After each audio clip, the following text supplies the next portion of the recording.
这里是美丽的洪泽湖，今天我们来吃洪泽湖传菜，走，跟着我的镜头去尝一尝。好嘞，看一看啊，今天俺老朱在这里吃一顿传菜要花多少钱？你好，几位？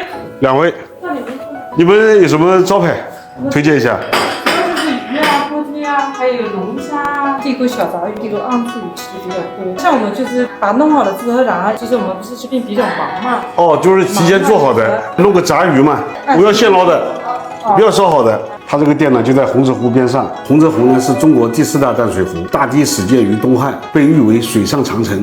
地锅炸鱼圆，蒋坝鱼圆呐，对，好菜要配酒，小酒拉丝拉起来。喝酒之前先喝一碗汤啊，当地的非遗美食蒋坝鱼圆。它这个鱼圆很奇怪啊，是长条的，像年糕一样，里边有木耳蛋皮，汤还比较清澈啊。这道蒋坝鱼圆是48一份，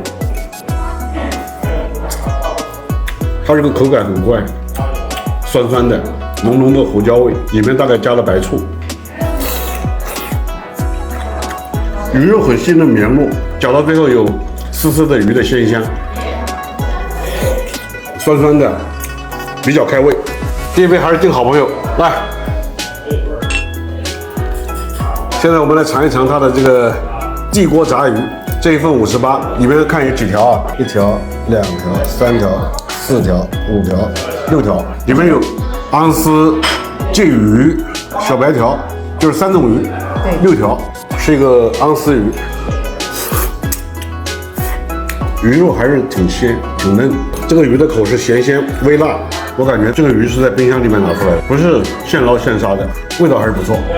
昂丝鱼吃不到一点点这个土腥味。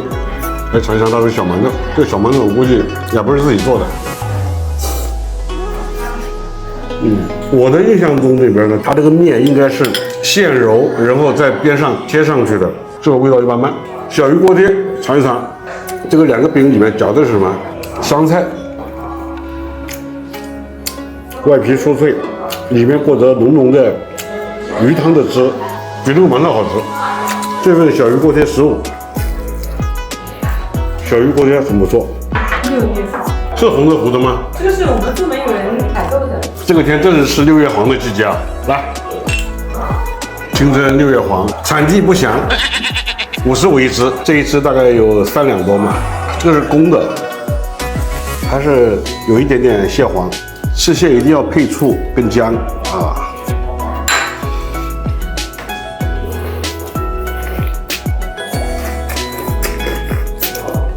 夏天吃螃蟹精力不多啊，我也不知道这只螃蟹55，价格合不合理？浇点醋。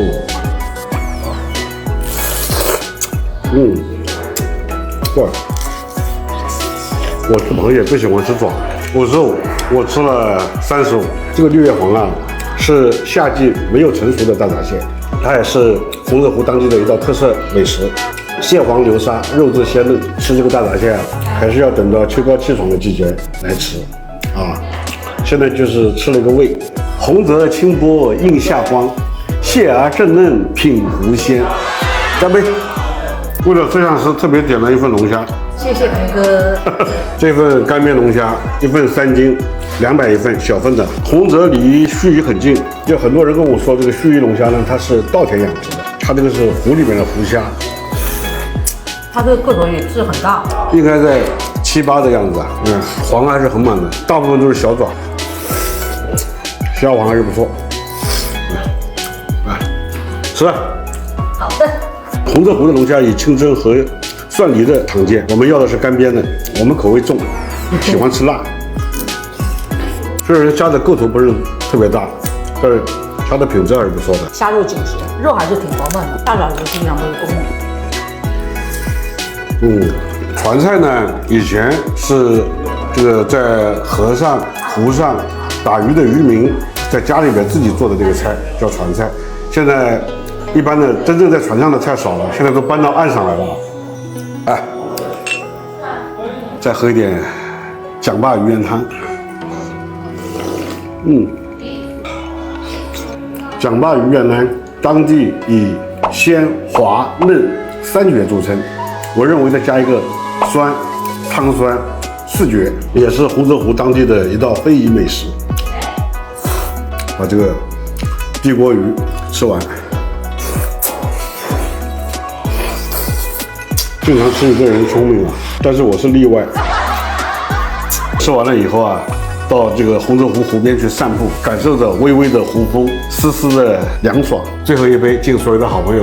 人只有喝完酒才能打开心扉。年轻的时候总以为朋友多多益善，随着岁月的增长，时间的流逝，才发现朋友不在于数量，在于质量。真正的朋友不在于他说什么，要看他做什么。干杯！这个吃完了，账单2个人4菜1汤444，老板优惠收了428。重点表扬一下这个小鱼锅贴和龙虾还是不错的，其次就是大闸蟹还是可以的。蒋坝鱼院呢，它属于地方的特色美食，然后那个地锅鱼呢，我感觉一般般。下期再见。